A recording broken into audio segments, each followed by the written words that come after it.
We're gonna have an artist presentation by Amin Yousefi, and we're gonna talk afterwards, the both of us, and of course you are all invited to take part in this conversation as well. So there will be an open Q&A, and we decided to start with half an hour, and then we see how we feel, and then we continue as long as you guys are interested, because we could probably talk hours. Yeah, that's true. So I would formally welcome you again. You have been on stage before, so great to have you here to present the project. HALLE, they search for the truth, and this part of this event is about visual authority. I'm going to give you a short introduction on Amin's person, and then he will present the project to you, and we will jump right into question afterwards. Should I say thank you? I say thank you to everyone for you to come here and to join us, most definitely. And yeah, let's begin. Amin was born in 1997 in Iran, Abadan, and you left Iran, you moved to the UK. You had an education back in Iran, but you also moved on with your education in the UK. You hold a master's degree in documentary photography from the University of Westminster. Is that true? You're based in London. I'm just to correct, I'm 96, so I don't know. Yeah, I'm not 97, but go on. Oh, sorry, I made you younger. It's kind of weird to talk to you about his biography, so it's like probably switching back and forth. You're based in London now. Your art practice is focused on writing, researching, and image-based art. Your main interest lies within archives, exploring violence against protest in the Middle East enacted, and how the act of photography can conceptually mirror the structures of these relationships, which makes you the perfect guest for this Photobook festival, sorry. Your work has been featured in several exhibitions worldwide, and you have been awarded with prizes. Just to name the last recent ones of exhibitions, I mean, in 25 you have been exhibited at the Photographisk Center in Copenhagen, Denmark, in the exhibition Documents, and also in 25 at the ICA in London. And for all of you who are from Germany and maybe traveling in the area around Düsseldorf, there is an exhibition called Community at the Museum Kunstpalast, which is also including your project that we are talking about right now. Yeah, perfect. In 2024, you were one of the Foam Talent Award winners. Congrats for that. And for the same project we are hearing about today, you were a finalist in the 2022 Carte Blanche Awards at Paris Photo, which was also exhibited with HE Gallery. We'll probably hear more about the gallery maybe later in the talk, and also exhibited at the Unseen Art Fair in Amsterdam. HALLE, Search for the Truth. This is a project that deals with or revisits images from the 1979 Iranian Revolution, and I'm going to hand over to you to start. Thank you, and thank you for coming for the second talk. So yeah, I can't see what's the next slide, so please forgive me if I have some hesitation during my talk, but thank you for inviting me. I think it's incredible to be here. This is my first time in Leipzig and second time in Germany, so it's very still special for me. And I'm sorry if I'm like keep distracting. It's like a very difficult time for me, of course, and I'm constantly on my phone.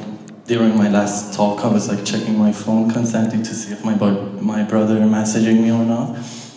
And yeah, if there was any question, I'm happy to answer those as well. But back to HALLE, which is kind of like relevant, I think. I'm gonna show a few images of the project and a very overall overview of the project, and then I'm going through the process of making it, some research around it. In general, when I'm making work, I'm more interested around the research and the other aspect of the outcome. In general, I'm more interested about things around photography than the photograph itself. I don't take a photograph anymore as like a photographer, but I write on photography. I'm a curator at Photoworks UK, and doing research and working with archives. So it's like I'm kind of like resisting against taking picture. Eyes Dazzle is a series of images about the revolutionaries in 1979 in Iran. The images you see here is a photograph that I photographed from a photobook published about revolution, and these are the individual portraits of the revolutionary among the hundred thousands of people in the street, and you see a single portrait of them through a loop magnifier, which usually watchmaker or people who work with archive using this kind of like loop, which I was like using it to re-photograph and kind of like making this individual portrait out of the thousands of people in the street in the 10 by 15 centimeter photograph in a photo book. You see some. These are the images. The total number is like quite different. I had around 57 images because in our calendar year, 1357 is the year of the revolution, which is 1979. So in glory of that year, I picked 57 images. And then I changed it because the project is coming to a book, which we'll talk about it later. Few images added specifically for the book, but this is an overview of almost all the images here that you can see. The project started when I was working in Tehran. I started as like a printmaker and then assistant curator, and COVID happened. I was doing documentary photography. It was a lockdown. I was the only person who were allowed to go to the gallery during the lockdown because I was living really close to the gallery. And the gallery opened a new section, Age Image Archive, which was collecting photograph, any kind. And part of my job was like to kind of like looking at these images. I had a colleague who were scanning all these images, but I was like, out of curiosity, I was like looking at these single images. And I found a photograph, which I can't find it anymore. The gallery archive expanded. I lost the original image, but this is the research that started in 2000, I think, 21, I guess. It was an image of a crowd of a student. I didn't know they're a student or what's going on in that crowd. The image was like older than the year of the revolution, so I was curious to see what's happening in the photograph. So I used the loop that we had in the lab to see what's the slogan saying in that. The print was like 10 by 50 centimeter. So I was like using the loop to just quickly see what's the slogan is saying.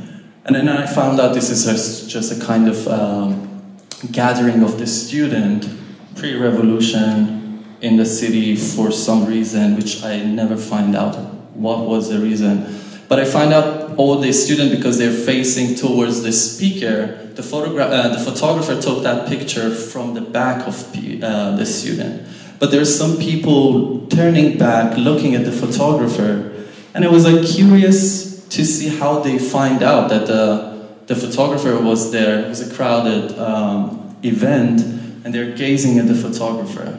And I was like, this is a very interesting concept, that how people got distracted or get attention by the photographer in an event. So I was thinking, you can see some details here, and I was thinking, what's the biggest, that's very quick, they're showing me 20 minutes, but I'm going quickly. So I was like very curious to see is this concept working with the bigger kind of like event, and what's the biggest event in contemporary history in Iran? And it was a revolution, it was war, but the crowd usually show themselves through the form of protest and revolution. So I start looking through the Islamic Revolution in 78, 79, and there was different kind of book, images, and there was so many ways to find these faces and like kind of proving this concept for myself.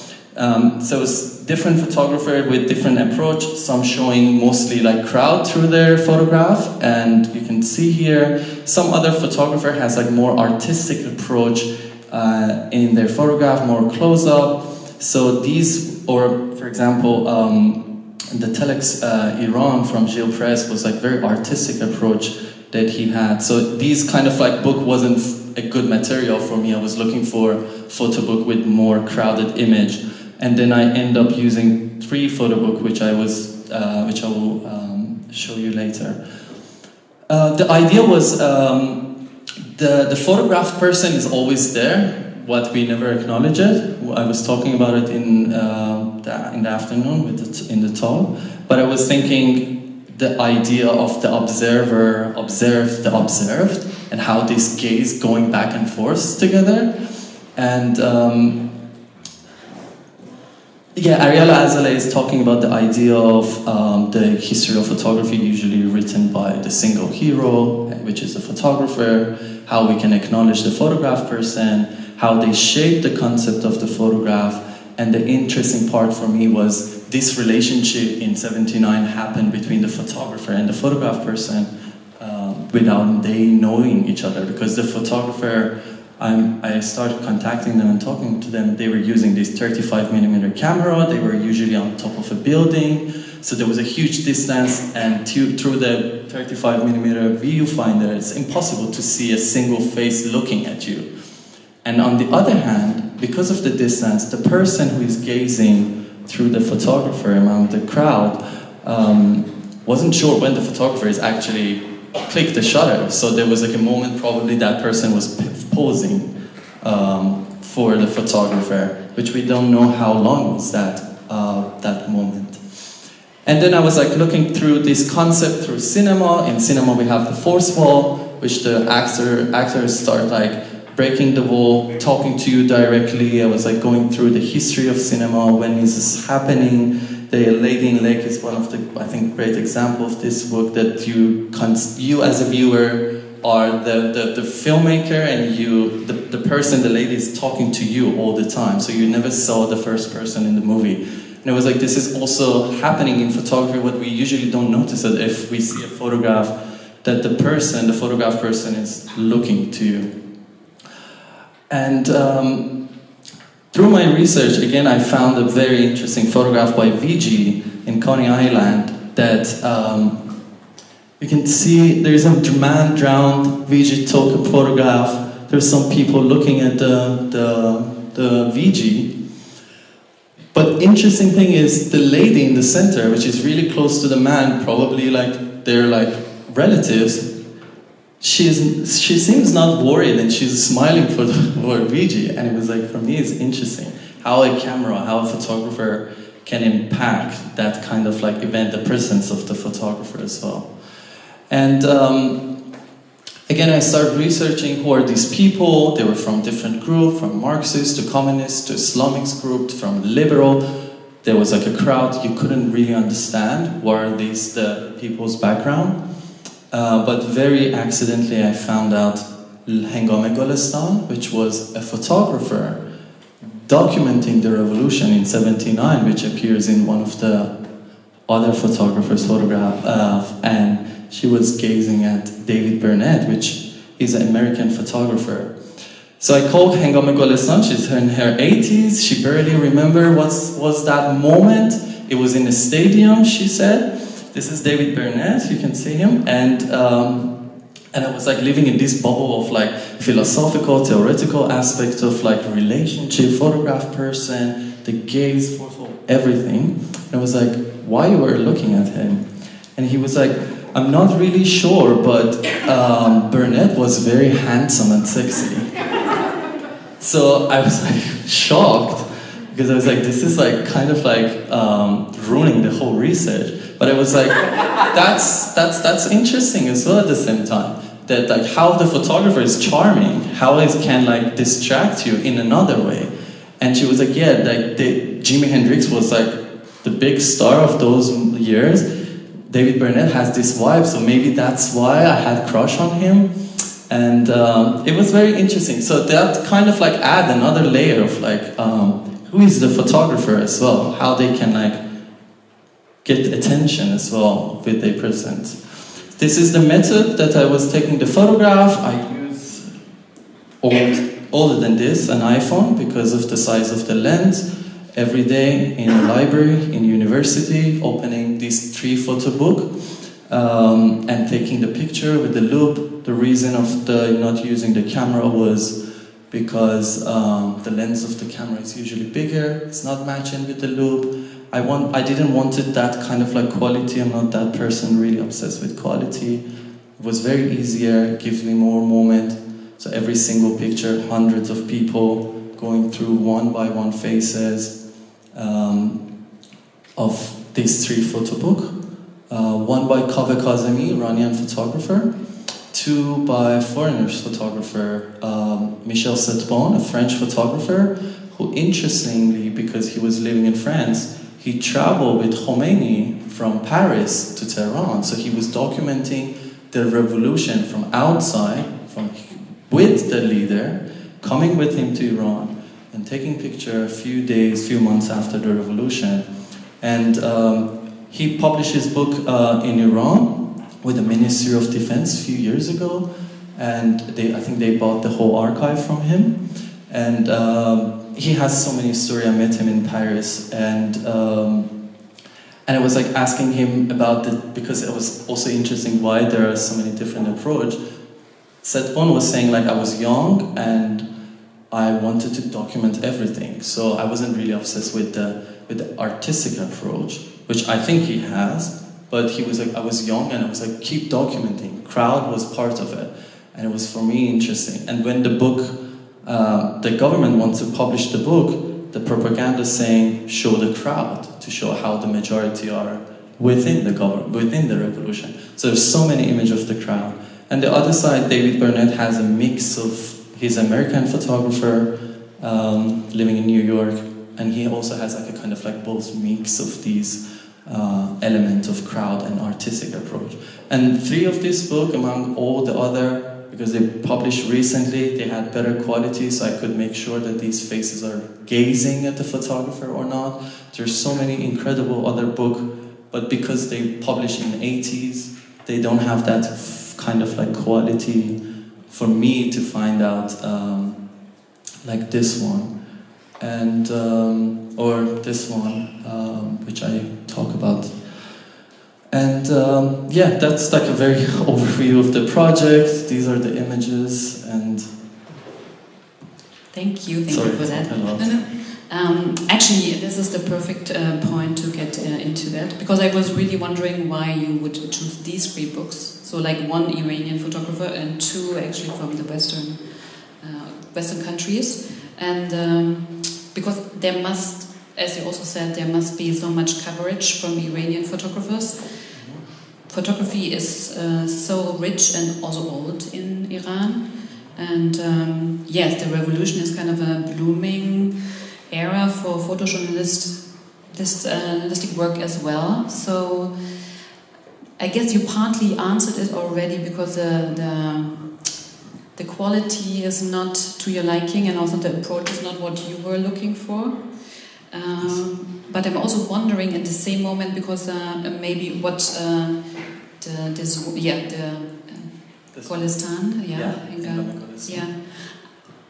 could it maybe be that foreign photographers are attracting more attention compared to Iranian, and then there's like this double thing happening? Exactly. So that's why she was saying like, he was very handsome, he was reminding me of Jimi Hendrix. He has this curly hair in his young age. He was a foreigner. I mean, like Iran, I think in 70s, 60s, there was like foreigners living in Iran. But probably a foreigner photographer was more attractive, probably, I guess, yeah. But what would we say in sense of a collective memory? Would these be the pictures that were remembered by people in Iran, or is it more like the ones taken by the Iranian photographers themselves? So what shaped like this collective memory of the Iranian Revolution? I mean, we have these official ones of the masses, we have this very prominent one when Ayatollah Khomeini is stepping out of the plane, which manifested like this new regime and which was used massively, probably. I think in terms of collective memory, there are so many footages that I can remember, that people can remember from the revolution as well. I mean, like the main propaganda machine for promoting the history of revolution was through TV, and it was like more moving image and video. But I think the collective memory shape within the images of crowd as well. And I think in terms of like protesting against that imagery, now when we're talking about the revolution in Iran, these form of images are more dominant. People trying to resist that form of like glory of revolution with these form of images that the revolutionaries here are punching a woman who are against the Islamic revolution and she's still supporting the Shah, and they're punching it. So people are starting to kind of like reshaping that form of like visual that they forced to them with this form of images to saying this is also the reality of revolution that they're hiding from us. And by shifting to the single portraits, like self-portraits, I mean, there's a lot of things that are coming with this. I mean, it's like coming from masses to individuals who are like giving, as an act, as resistance, as single people who are taking power, maybe, in that moment. No? It's about like showing... Yeah, I think it's very interesting for me because these are revolutionaries. These are revolutionaries, there is no doubt in that. They are in the crowd, they are doing the revolution. There is an act in there, what they're doing. But for a moment, for how long I'm not sure, they're coming out of the context of being revolutionary to being a subject for a photograph. And that's their decision. They decide to do that because they pose it. There are so many images that when I was like researching, they probably turned their face, or there was like there is a chance of accident. But in some of the images, if I can find a little bit, they're posing. So this man, he's smoking a cigarette, he's posing for a photographer with his cigarette. He's so proud, and there is like I'm not sure if he's proud or not, probably he's proud. But I think he wants to be recorded, and between me and him, and probably us here, no one else knows that he was doing that. And he was doing it for a purpose, to be seen, probably. In compared with what's happened in the protest, like what we see now, people covering their face, for surveillance, for so many reasons. These people were proud of something they're doing. Again, with like the background that I'm not sure what was it. A family picture through the revolution. How many times you see these days people do protests or revolution and do a family picture? They're making kind of like they're making their own self-portrait within the revolution as well. Which bridges it already also to these days and times where self-portrait also like is kind of a big thing. And I mean, Nina was talking about it earlier, and it's such a prominent form. But it also was in Iran, kind of, no? When we talked how photography was introduced to Iran. Yeah. That's like... Yeah. It's like going back and forth. So the way the photography introduced to Iran, it was through the French government as a gift to the king of Iran. And so when he saw camera and photography, he kind of obsessed with it. The king of Iran wrote, I'm not talking about the Shah, I'm talking way more back, the photography introduced it to Iran 4 years after his invention. And the king was so obsessed that he wrote book on photography, how to develop camera, how to develop film, how to print in photography, composition, lighting, everything, amount of books. And he was a photographer. So a huge amount of archive in history of photography is happening inside his palace for ages till his death. And he was obsessed with self-portrait with his wife.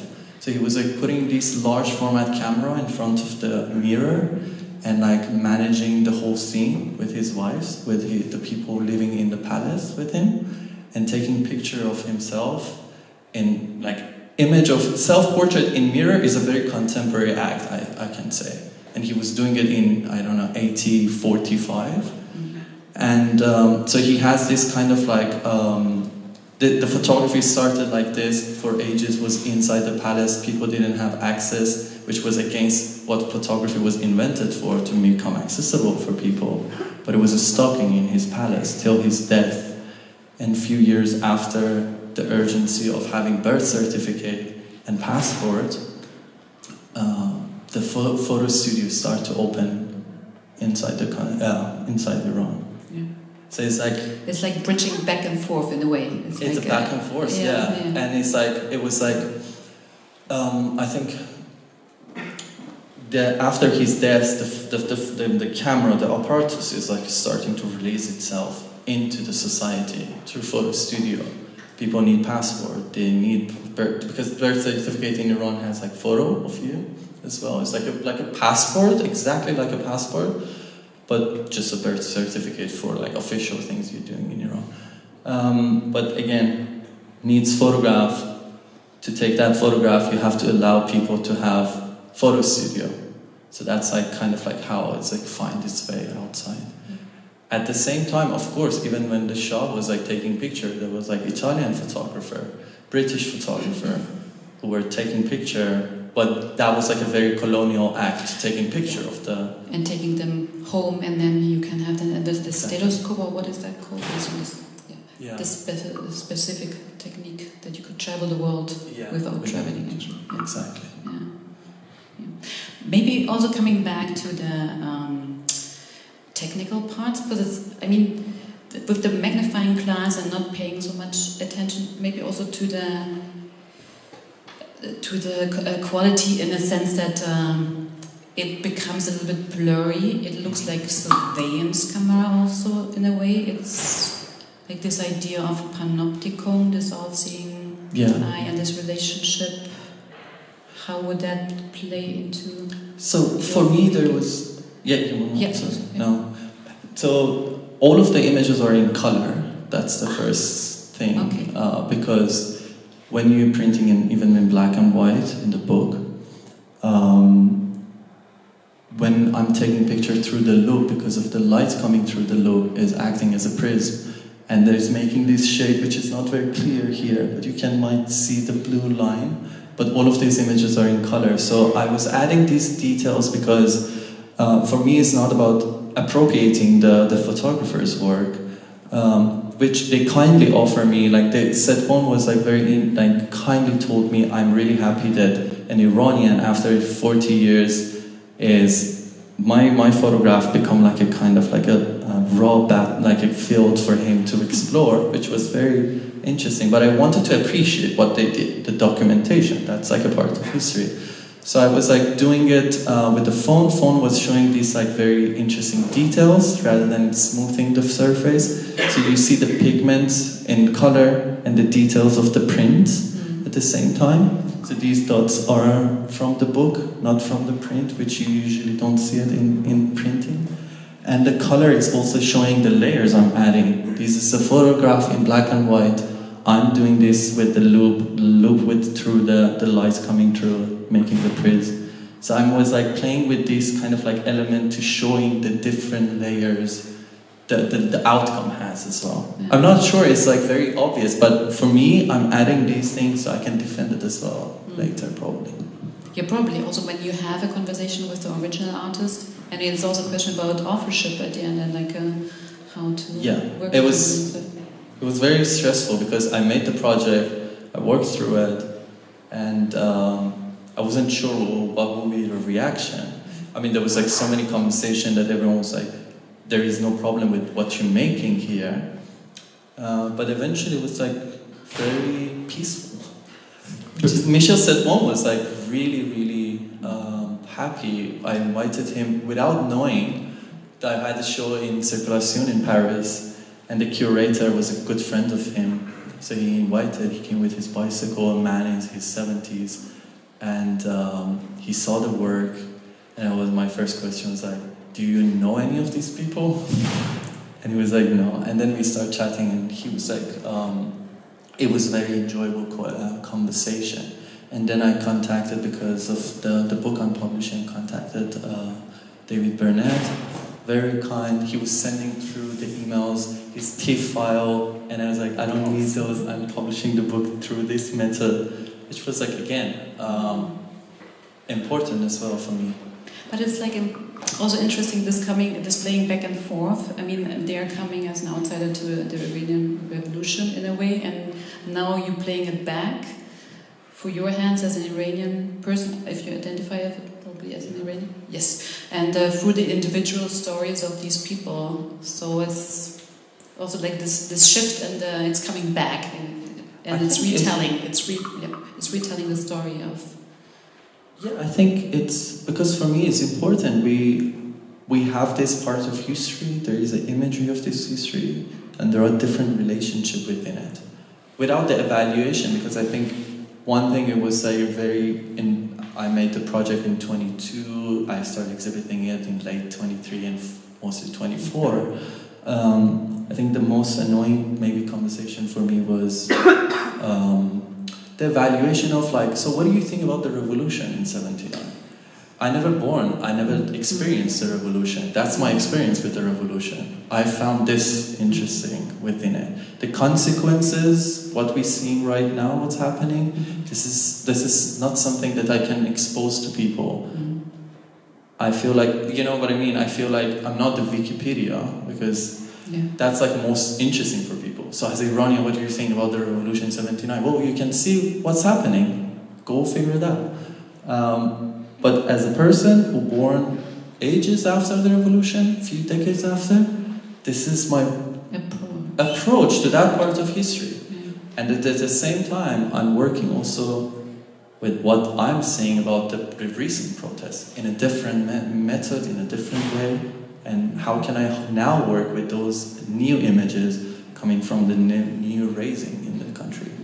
And maybe also changing like the displaying of power within the photography. I usually joke with people and I'm saying like I'm going to use again loop on those pictures. But no, I think for me still those images need a longer process. I wrote about them a lot in like publication, but as an artistic approach, I think it is still very difficult for me to like immediately jump into the image while I'm like processing the news, phone calls with my friends, family, and then working with the images. But I'm collecting, because I think the first thing, these are published during the revolution, after the revolution, right now as a book, but those images has no platform, like visible platform. So collecting it is a resistance. The first, that's very important. And the next stage is like going back, seeing what I'm seeing. Is it necessary to play with it? Or showing the image itself has like, because these images were presented as a documentary photojournalism, a document of the revolution. In the first stage, people process it over years. And now after decades, I'm adding another layer to it. So I think those new images should go through the same process. People should see it in the first place. They need to process it, what's happening. There are so many like important information within them.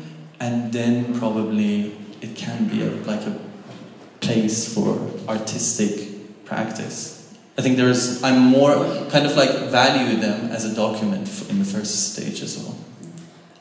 I guess it's also informed because of your interest in theory, photography theory. But I think more important right now is that we are 34 minutes after we started, and I wanted to ask one last question before I ask you guys if you have some question. And any chance to bring them back to Iran, or is that the idea also with the photo book? Although you already said it's quite hard to bring photo books to Iran. I didn't exhibit it in Iran. I think since 22 I moved to London. I mean, when people are struggling with something more important, no one really cares about art, of course. Yeah.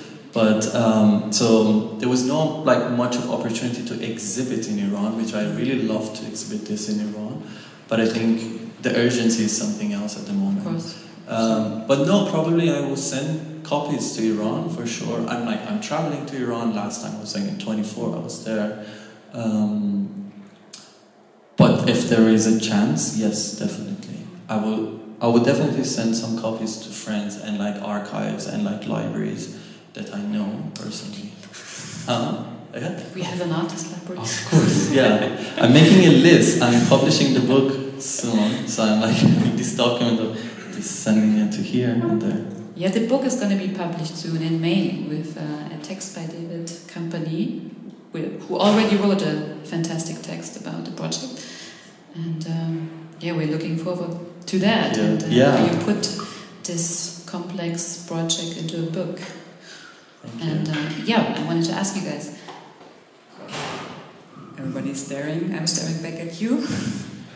Are there any questions? Would you like to comment on something? Would you like to add, maybe, out of your experience? There's one, there's two. Okay.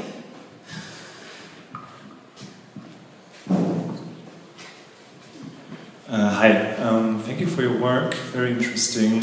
I was just wondering, like, how would you describe the visual language of the revolution or like the protest culture of today compared to back then? Because researching on images from Iran are pro-governmental, revolutionary demonstrations often. So I'm just curious, like, if there is a visual difference between back then and today.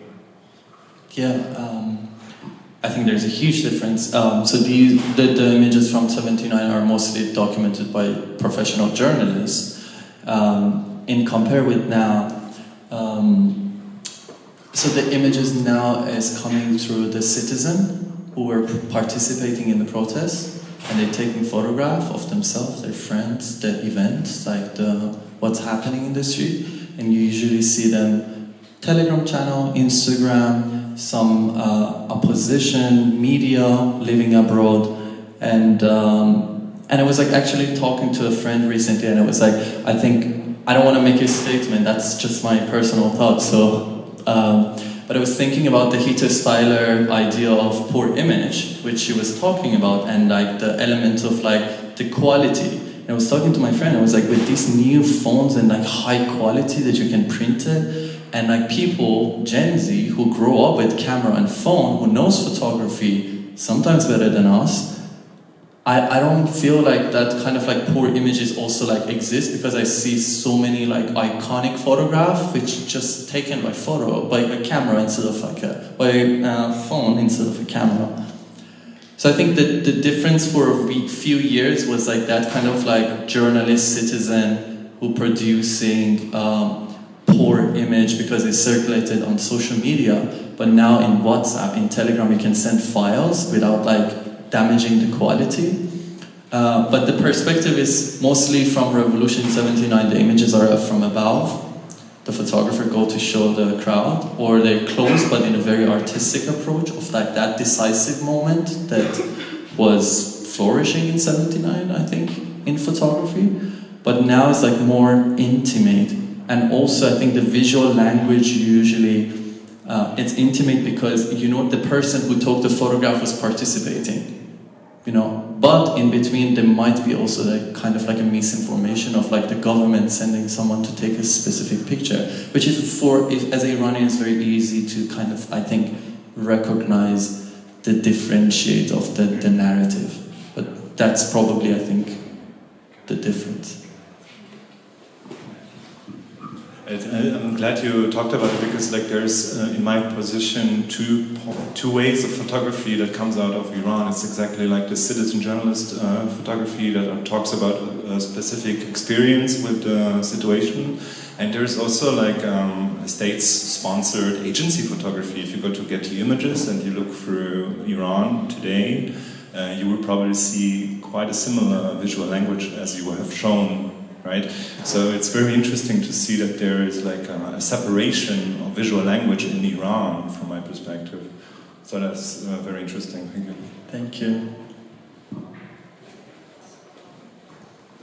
I was curious about the new book, like how are you going to show these images in another book?